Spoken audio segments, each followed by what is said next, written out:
Isang kahon mula sa Bureau of Internal Revenue ang humati sa opinyon ng mga mambabatas sa isinagawang impeachment proceedings laban kay Vice President Sara Duterte kahapon. Isasalang sa clarificatory question si BIR Commissioner Charlito Mendoza kaugnay ng isinumite nilang tax records ni VP Sara at asawa nitong si Attorney Mans Carpio matapos silang ipasabpina ng Justice Committee. Ngunit kumabig nang sabihing nakasaad sa National Internal Revenue Code na confidential ang BIR documents ng isang individual. Maaari lamang itong busisiin kung gagamitin ng Kongreso in the aid of legislation o sa pagbubuo ng batas at kung ito ay tatalakayin sa pribado o sa ilalim ng executive session. I find it strange really, no? Madam Chair. Parang you are so near yet you're so far. Madam Chair. The BIR apparently complied with the subpoena by bringing to us the sealed box. But because of that issue of confidentiality, we cannot open the box.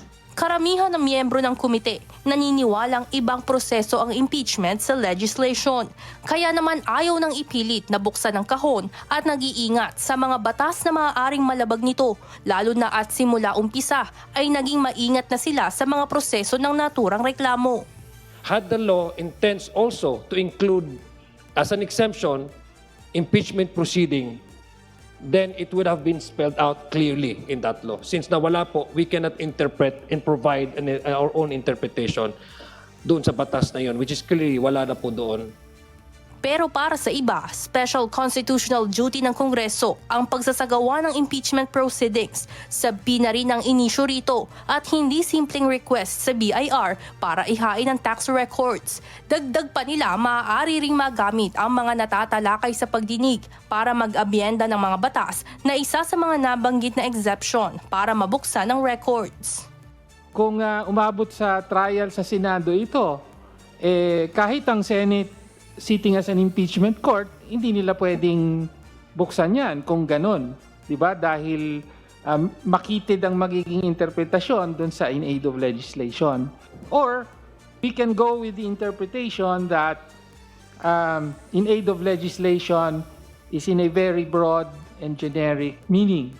Ayon sa BIR, naiintindihan nila ang kahalagahan ng mga dokumento sa impeachment ng bise, ngunit kailangan rin nilang sundin ang mga mandato sa batas na pangalagaan ang confidentiality ng mga ito, lalo na at hindi lang tax records ni VP Sara ang madidisclose, kundi pati sa asawa nito na isang private citizen.